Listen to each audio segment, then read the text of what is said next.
Tapi gue ngejamin fasilitasnya itu tidak murahan dan juga kualitasnya tidak murahan, walaupun ini murah.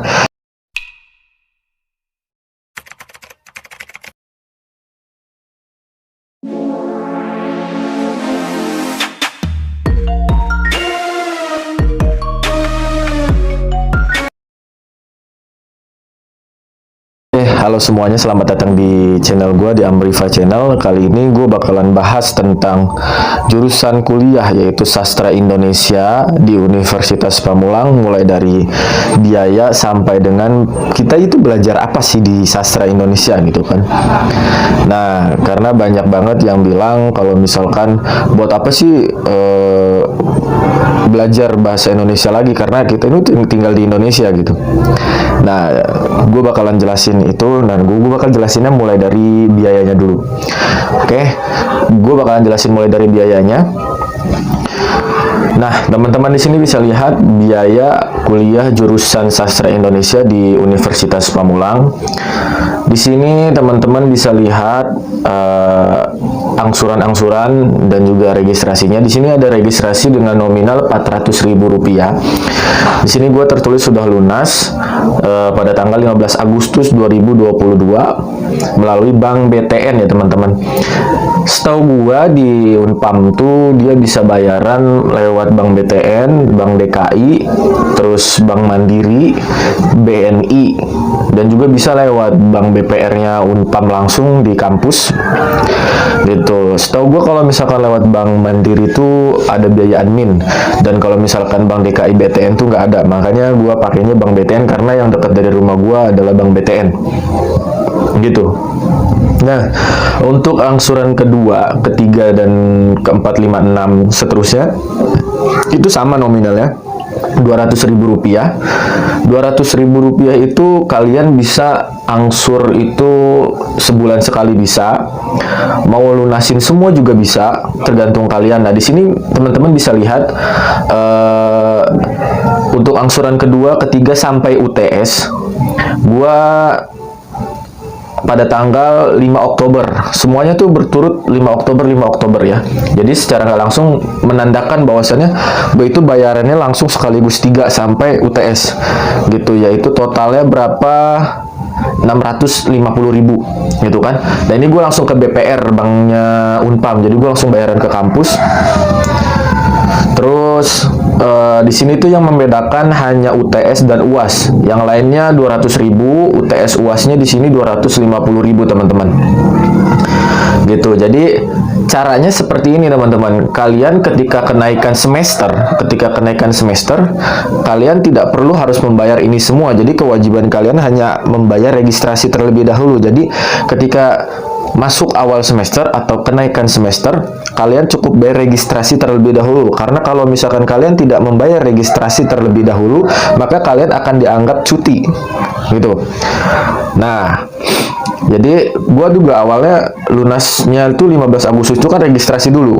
Jadi registrasi dulu, ketika gua udah punya uang lagi baru gua bayarin ke angsuran kedua, ketiga, dan juga UTS. Nah, apakah harus per bulan nih Kak? Enggak sama sekali harus per bulan. Cuma kan memang minimal seharusnya sebulan sekali, enggak harus per bulan juga. Jadi ketika kalian mau UTS nih, baru kalian lunasin sampai UTS, itu bisa.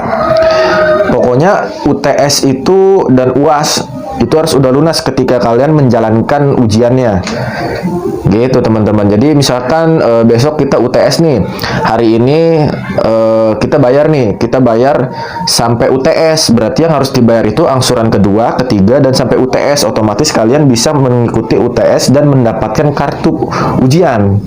Gitu teman-teman semuanya. Sorry ada suara ayam. Gitu teman-teman semuanya. Nah, di sini bisa terlihat ada yang belum lunas juga. Nah, jika di total keseluruhannya itu, di sini kemungkinan gua total sembarangan aja ya, kemungkinan 1.900.000-an. Di sini nggak nyampe 2 juta sama sekali teman-teman. Nah, jadi di sini teman-teman bisa lihat Jadi teman-teman di sini bisa lihat gitu betapa murahnya, tapi gue ngejamin fasilitasnya itu tidak murahan dan juga kualitasnya tidak murahan walaupun ini murah. Jadi buat teman-teman semua yang bilang kuliah itu mahal, nggak sanggup, kalian belum kenal yang namanya Unpam gitu teman-teman semua. Oke, cukup. Gua selanjutnya bahas tentang belajar apa aja sih di sastra Indonesia gitu kan. Di sastra Indonesia Unpam khususnya, ini tuh kita tuh belajar tentang yang namanya ilmu bahasa teman-teman semuanya. Jadi sastra Indonesia ya, murni, sastra murni, yaitu gue itu ada di Fakultas Sastra. Kenapa gue bahas sastra Indonesia? Karena gue termasuk orang yang kuliah di Unpam dan jurusannya sastra Indonesia teman-teman. Nah, sastra Indonesia ini terbagi menjadi dua pembelajaran, yaitu yang pertama linguistik dan juga sastra. Nah, apa sih itu linguistik dan juga sastra? Linguistik itu lebih kepada kita belajar tentang sebuah kesalahan berbahasa, pembenaran bahasa, juga kan dari tutur kata kita bahasanya seperti apa, yang baik dan benar gitu, Kak. Gitu pokoknya lah.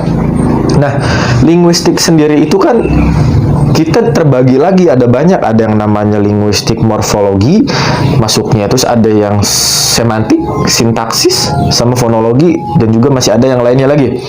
Nah, dari mereka-mereka ini itu, mereka-mereka nggak tuh, dari yang gue sebutin tadi kayak morfologi dan segala macamnya itu dibagi lagi. Contohnya kayak morfologi itu ada dibagi lagi menjadi afiksasi, reduplikasi, komposisi. Nah, itu yang kita pelajari di dunia sastra, khususnya bagian linguistik.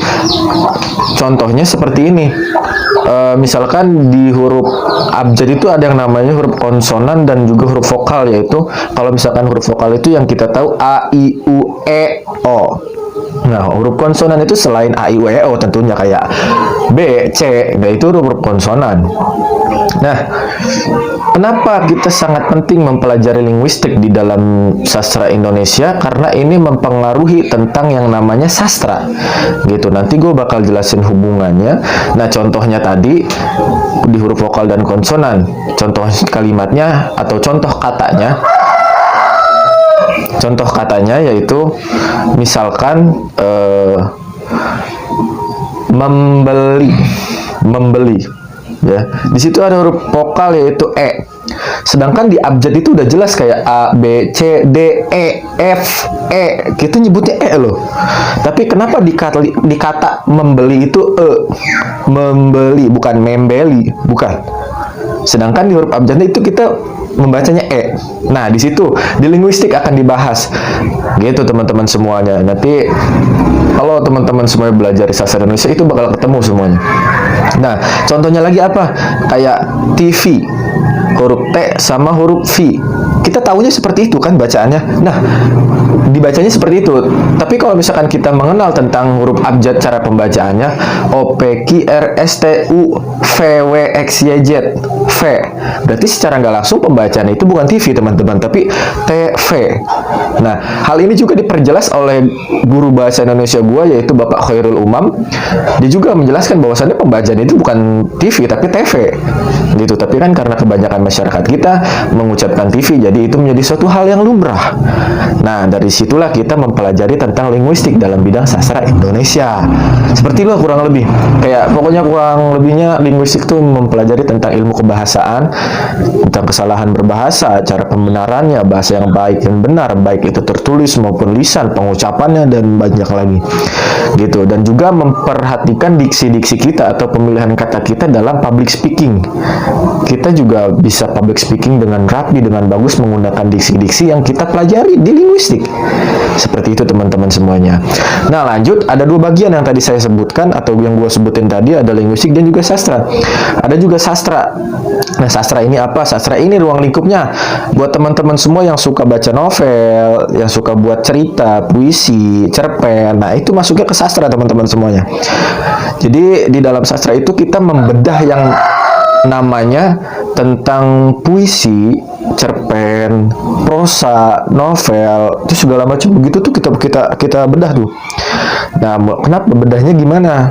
Dibedahnya mulai dari cara pembuatan puisi atau novel yang baik itu seperti apa, terus pemilihan katanya, terus sinonimnya, rimanya kita mainin gitu. Terus bagaimana tata cara pembuatan novel, alur ceritanya seperti apa. Gitu tuh, itu yang kita bahas di situ. Bagaimana caranya menerbitkan sebuah buku, bagaimana caranya kita mendapatkan nomor ISBN di dalam buku, gitu teman-teman semuanya. Karena sastra Indonesia itu adalah wadah untuk semua penyair atau penulis ataupun sastrawan untuk mengembangkan atau memperluas, memperkenalkan karya-karyanya, teman-teman. Gitu. Apakah dari jurusan lain bisa mengikuti jejaknya sastra Indonesia nih yang masuk jurusan? Bisa teman-teman semua, karena teman-teman gua tuh ada yang dari fakultas teknik informasi gitu kan, kayak jurusan hukum. Nah, mereka semua ini malah pada buat karya puisi, novel, dan mereka semua itu ada yang udah diterbitkan. Jadi nggak melulu harus sastra Indonesia yang menjadi ranahnya dalam puisi, novel. Semua orang bisa, karena sifatnya sastra itu adalah luas. Tapi masa iya anak sastra Indonesia nggak bisa bikin puisi dan juga novel segala macamnya dengan baik dan benar, lebih baik dan lebih benar daripada teman-temannya yang berusaha untuk coba buat puisi dari luar jurusan sastra Indonesia. Itu aja teman-teman semuanya ya. Jadi pokoknya kurang lebihnya seperti itu tentang jurusan sastra Indonesia, baik itu biaya maupun apa aja yang kita pelajari di dalam sastra Indonesia, khususnya di Universitas Pamulang, teman-teman semuanya. Jadi buat teman-teman semuanya yang masih takut, ragu kuliah karena mahal dan juga karena apa ya, ketakutan kita sendiri, kayak gue kuliah nih, gue takut misalkan apa namanya, sulit gitu kan, nggak punya teman atau gimana gitu kan, kayak susah nggak sih gitu. Nggak sama sekali. Pokoknya kalian jangan pernah takut buat melangkah aja ya gitu. Pokoknya intinya kuliah kalian di Unpam itu enak, fasilitas segala macam terjamin, mulai dari kantin sudah otomatis ada, masjid ada, taman ada, parkiran sampai lantai atas, basement buat mobil juga ada, terus ada gedung perpustakaan gitu, ada auditoriumnya gitu. Pokoknya mah lengkap gitu kan, dengan biaya cuma Rp200.000 aja gitu. Kalian bisa kuliah dengan nyaman gitu kan. Intinya coba kalian cek-cek dulu informasi tentang Unpam di Instagramnya Unpam.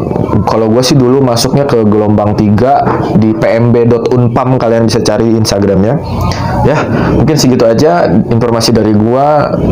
Kalau misalkan ada yang mau komen-komen di bawah tentang jurusan ataupun apapun itu tentang Unpam ataupun itu, bisa di komen di bawah. Dan buat gua pribadi, kalau misalkan ada kata-kata yang salah atau informasi yang kurang tepat, teman-teman semua bisa memperbaiki dengan cara komen yang membuat gua membangun dan sadar gitu kan. Gue bakalan terima semua komenan kalian, gue juga bakal baca. Nggak dibalas komenannya belum tentu gue nggak baca, gitu aja teman-teman ya. Oke, terima kasih buat teman-teman semuanya. Jangan lupa like, komen, dan juga subscribe channel gua supaya dapat notifikasi gua. Nanti gua bakalan tutorial atau kongko ngobrol-ngobrol bareng lagi, atau vlog, bahkan nanti gua bakalan masukin terus informasi-informasi apapun gua bakalan masukin di channel gua yang ini. Jadi buat teman-teman semuanya, terima kasih, see you next time.